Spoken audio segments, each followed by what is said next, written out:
विनय श्रुत। श्रुत का अर्थ है ज्ञान। विनय श्रुत, विनय का ज्ञान। विनय के अंतर्गत व्यक्ति का समस्त आचार विचार व्यवहार शिष्टाचार सब कुछ समाहित हो जाता है।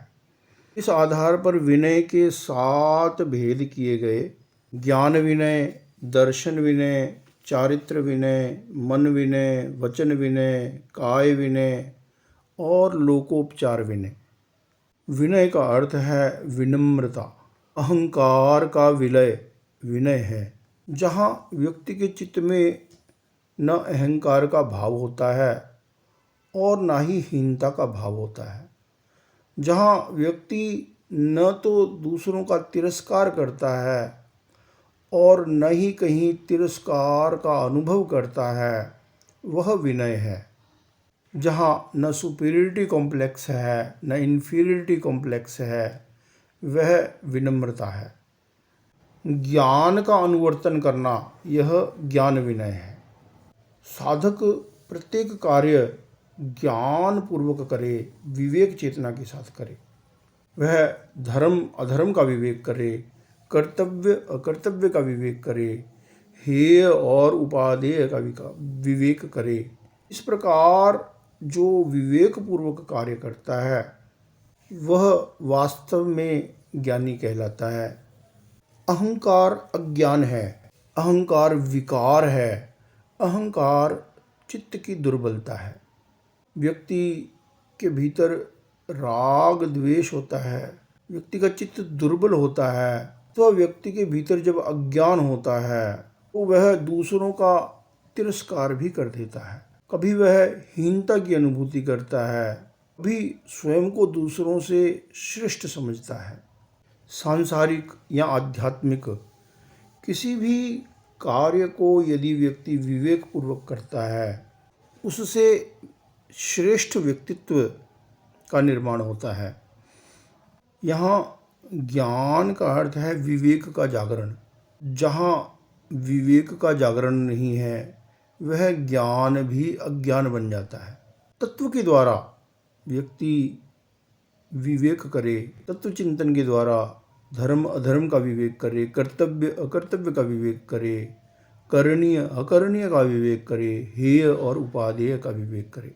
अपनी ज्ञान चेतना से व्यक्ति विवेक करता है, मुझे किस प्रकार का व्यवहार करना चाहिए और किस प्रकार का व्यवहार नहीं करना चाहिए। यदि व्यक्ति का ज्ञान ही सही नहीं है, यदि उसे ज्ञान ही नहीं है कि करणीय क्या है अकरणीय क्या है, तब उसका आचार और व्यवहार अच्छा कैसे होगा। बहुत बार व्यक्ति को ज्ञान ही नहीं होता है। तो राग द्वेष जब व्यक्ति का प्रबल होता है, तब ज्ञान चेतना सुप्त हो जाती है। कहा गया, जब व्यक्ति की ज्ञान चेतना जागृत होती है तो मोह की चेतना का विलय हो जाता है, राग द्वेष का विलय हो जाता है। जब राग द्वेष की चेतना का जागरण होता है, मोह की चेतना का जागरण होता है, ज्ञान की चेतना का विलय हो जाता है। ज्ञान की पर आवरण आ जाता है, उसमें विकार उत्पन्न हो जाता है, अवरोध उत्पन्न हो जाता है। भगवान महावीर ने कहा, पडमम नाणम तवोदया। पहले व्यक्ति ज्ञान का जागरण करे, वह अपनी ज्ञान चेतना से विवेक करे, मुझे क्या करना चाहिए। यह ज्ञान विनय है। ज्ञान का व्यक्ति अहंकार ना करे और स्वयं के अंदर हीन भावना भी न लाए कि मुझे ज्ञान कम है। प्रत्येक मनुष्य जन्म के साथ ही ज्ञानावरण दर्शनावरण का क्षयोपशम साथ लेकर आता है। मनुष्य के पास बुद्धि है। यदि हम तत्व निर्णय के द्वारा घटनाओं परिस्थितियों और व्यवहारों को देखते हैं, यदि हम तत्व के द्वारा अपने चिंतन वाणी और व्यवहार का परिष्कार करते हैं, तब हम धर्म और कर्तव्य का सम्यक निर्वाह करते हैं।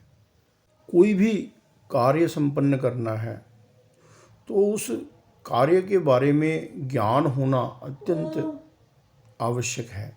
चाहे व्यक्ति को कोई बिजनेस करना है चाहे व्यक्ति को परिवार का संचालन करना है, चाहे व्यक्ति को अपने स्वास्थ्य का ध्यान रखना है, चाहे व्यक्ति को कोई सामाजिक प्रवृत्ति का निर्णय लेना है, चाहे व्यक्ति को धर्म की आराधना करनी है, हर स्थिति में ज्ञान का होना आवश्यक है।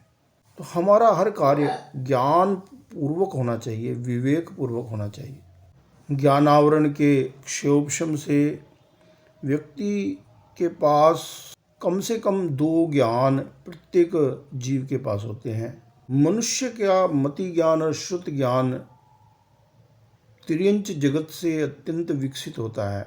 मनुष्य के पास विकसित मस्तिष्क है, वह अपनी ज्ञान शक्ति से जीवन का निर्माण भी कर सकता है और जीवन को विनाश की दिशा में भी ले जा सकता है। व्यक्ति हिंसा आदि कार्य करता है, चोरी करता है, झूठ बोलता है, इन सब कार्यों में भी बुद्धि का उपयोग करता है तभी कर सकता है। हम तत्व ज्ञान का अध्ययन कर करणीय अकरणीय हे उपादेय का विवेक प्राप्त कर सकते हैं। हम स्वयं अपनी प्रज्ञा से, स्वयं अपनी बुद्धि से, स्वयं अपने चिंतन के द्वारा करणीय और अकरणीय का, कर्तव्य और अकर्तव्य का विवेक कर सकते हैं। यह ज्ञान विनय है। हमारा ज्ञान विनम्र बने। ज्ञान का अहंकार, जहाँ अहंकार का भाव है, जहाँ हीनता की भावना है, वहाँ व्यक्ति की ज्ञान चेतना लुप्त हो जाती है। उसे समझ में नहीं आता कि क्या करना है, क्या नहीं करना है, वह अकरणीय भी कर देता है। इसी प्रकार लोभ की चेतना होती है, लोभ में भी व्यक्ति की ज्ञान चेतना लुप्त हो जाती है। उसे विवेक नहीं रहता कि मुझे किस प्रकार का आचरण करना है। ऐसे ही जब व्यक्ति क्रोध में होता है, क्रोध में भी ज्ञान चेतना लुप्त हो जाती है। जब व्यक्ति माया के आवेश में होता है, ईर्ष्या के आवेश में होता है, जितने भी विकार हैं, विकार भावों से भावित व्यक्ति की बुद्धि कुंठित हो जाती है, विकृत हो जाती है, वह स्वयं अपना अहित कर लेता है। अतः ज्ञान का हमारे जीवन में बहुत बड़ा मूल्य है। जब हम ज्ञान का उपयोग करते हैं, जब हम विवेक से प्रवृत्ति करते हैं, तभी व्यक्ति ज्ञानी कहलाता है। यदि उसे बहुत सा ज्ञान है, परंतु यदि वह उस ज्ञान का उपयोग नहीं करता है, तो वह अज्ञानी ही कहलाता है। साधक का लक्ष्य है केवल ज्ञान को प्राप्त करना।